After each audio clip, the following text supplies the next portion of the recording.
Jeg vil nu demonstrere et par enkelte beregninger, altså hvordan man kan arbejde med Excel-regnere. I det første eksempel, der tænker vi, at Peter han er ansat på deltid ved siden af sin skole. Han er ansat på en tankstation, og Peter han vil gerne prøve på at finde ud af at have styr på, jamen, hvordan ser hans løn ud. Jamen, lad os prøve på at arbejde med det. Hvis vi starter med at sige, jamen, når vi skriver i cellerne, jamen, så skriver den jo det, vi siger.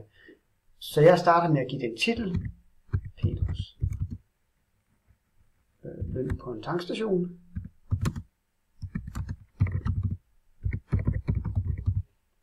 Nu har jeg ligesom givet en overskrift, som jeg gerne vil arbejde ud på.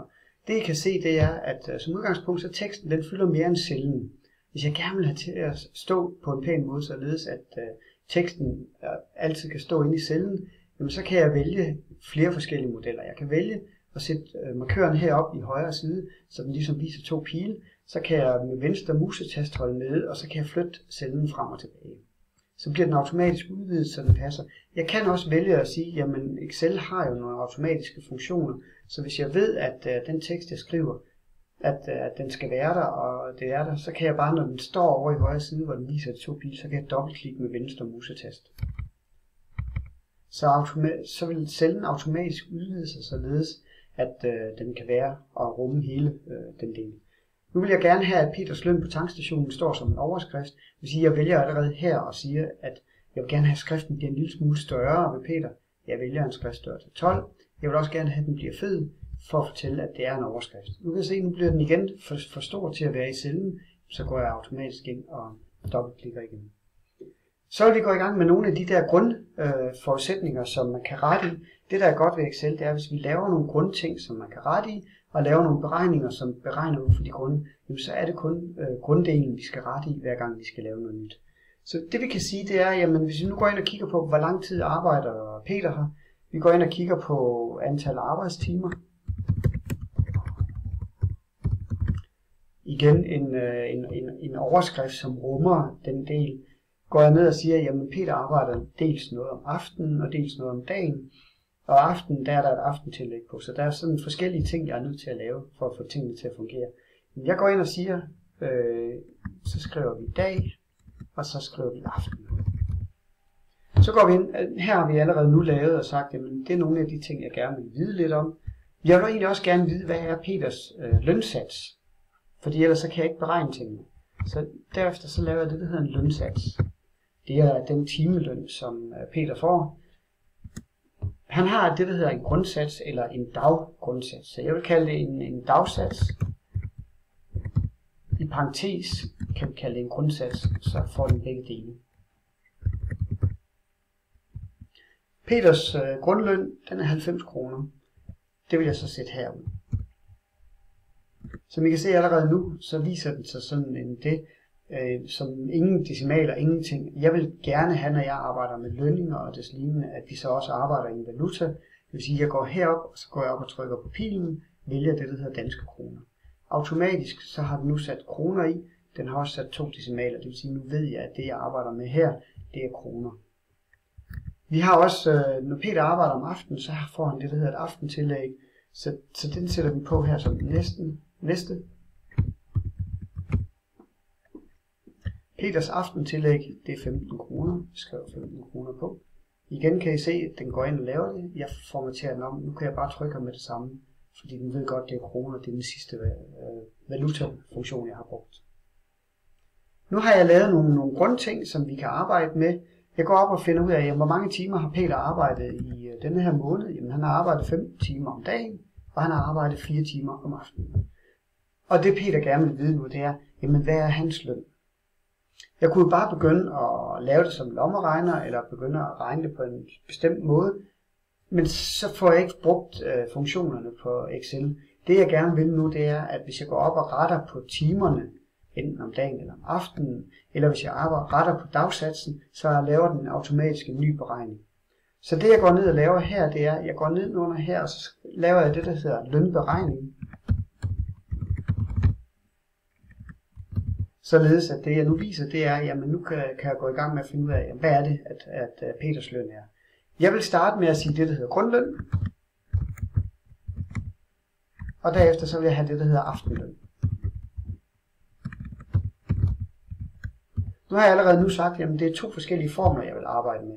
Den første er, at nu skal jeg til at bygge en formel.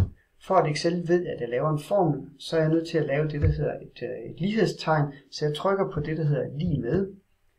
Så ved Excel regnearket, at nu skal jeg i gang med at lave det, der hedder en formel. Jeg har også det, der hedder grundlønnen, jeg vil arbejde med. For jeg kan gå ind og sige, at jeg vil rette i tingene, så går jeg op og siger, her har jeg det, der hedder grundløn. Så trykker jeg på den celle, der hedder grundløn. Det regnearket nu gør, det er, at den siger, det tal, der står inde i den celle, det er det, jeg skal bruge i formlen. Nu vil jeg gerne regne lønnen, og når det er noget med timer og løn, så er det noget med, at jeg skal gange de 2 tal med hinanden. Det vil sige, at jeg sætter gangetegn ind bagefter, for at fortælle regnearket, at nu skal jeg gange noget. Nu går jeg så ned og siger, jamen det jeg skal gange med, jamen det er grundlønnen.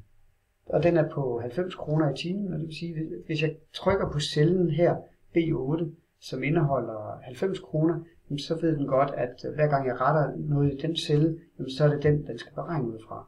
Så det vil sige nu, når jeg trykker på retur, så har jeg lavet en formel, som automatisk fortæller mig, at for 15 timers dagsarbejde, der skal jeg have 1350 kroner. Så skal vi jo i gang med det næste, det er jo aftenløn. Det bliver en lidt mere kompliceret størrelse, fordi nu skal vi til både at have dagsatsen og aftensatsen lagt sammen. Fordi det er 2 forskellige satser. Men det jeg går op og gør, det er en gang til. Jeg starter med at fortælle Excel, jamen min gode ven, det er en formel, du skal regne med, så nu skal vi i gang med den. Når vi regner med formler, så er det ligesom i alt andet matematik, at når vi laver noget, der hedder når vi laver noget i en parentes, så er det det, der kommer til at være den første del, som udregnes. Så det vil sige, lige nu vil jeg gerne lægge dagsatsen og aftensatsen sammen. Så det jeg gør, det er, at jeg starter med at sige parentes start. Så siger jeg dagsats, og så lægger jeg aftensatsen oveni, det vil sige plus 15. Og så siger jeg parentes slut.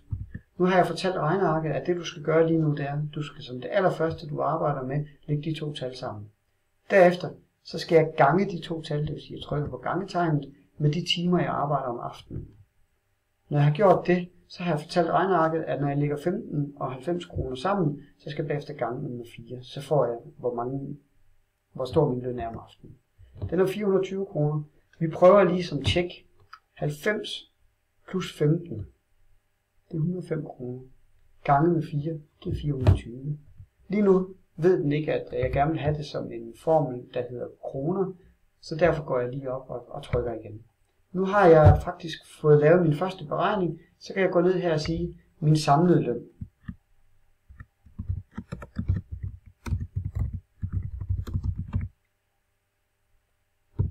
Den samlede løn, der skal jeg så have fortalt det de 2. Nu går jeg så i gang med den næste facilitet, og det er noget, der hedder autosum. Det vil sige, at den begynder automatisk at lægge sammen. Det gode ved at bruge autosum, så har jeg mulighed for, hvis jeg lige pludselig skal have en ekstra celle ind i. Det kunne godt være, at jeg vil have noget, der hedder aftenløn og et grundløn og den natløn. Hvis jeg lige pludselig kommer til at arbejde om natten, så er det jo vigtigt at kan sætte den del ind også. Så derfor så går jeg op i regnearket heroppe. Jeg har noget, der hedder autosum, trykker på autosum. Som udgangspunkt så viser den, hvad den tænker. Det er nok sådan, du vil lave autosummen for. Der har den valgt cellen B14 til B16 og lægger de 3 celler sammen. Nu er det sådan, at lige nu har jeg kun 2 celler. Det er 14 og 15. Det vil sige, at jeg går op og retter 16'eren og siger, at jeg vil egentlig kun have 15'eren med. Og så siger jeg, at jeg har rettet den til 15, og så siger jeg retur. Nu lægger den de 2 tal sammen. For at få tingene til at være pænt, så går jeg ind og så tager jeg samlet løn. I den første fortalte jeg lidt om, at man kunne formatere cellerne med streger. Det går jeg ind og vælger nu, og jeg siger, at jeg vil gerne have en tynd topstreg og en tyk bundstreg. Så det vil sige, at jeg leder efter en top og en tyk bundkant, den ligger der. Og så har jeg valgt den. Jeg vil gerne have, at det bliver med fed skrift, sådan at man kan se det. Når vi så går ind og siger, så har jeg faktisk lavet den første form. Som dokumentation på, at Excel arbejder på den her måde, så går jeg ind og siger, at jeg retter lige timer til 20 timer. Lige om lidt, så skulle formen gerne rette sig således, at grundlønnen ikke længere hedder 1350, men derimod hedder 1800 kroner. Vi prøver at kigge, når jeg trykker på retur. Som I kan se, så er formen rettet automatisk. Det er det, der er stærkt ved regneark, det er, at nu kan vi begynde at regne med tingene. Det var en hurtig måde at arbejde med regneark på med simple formler. Jeg prøvede som demonstration Peters løn på tankstationen.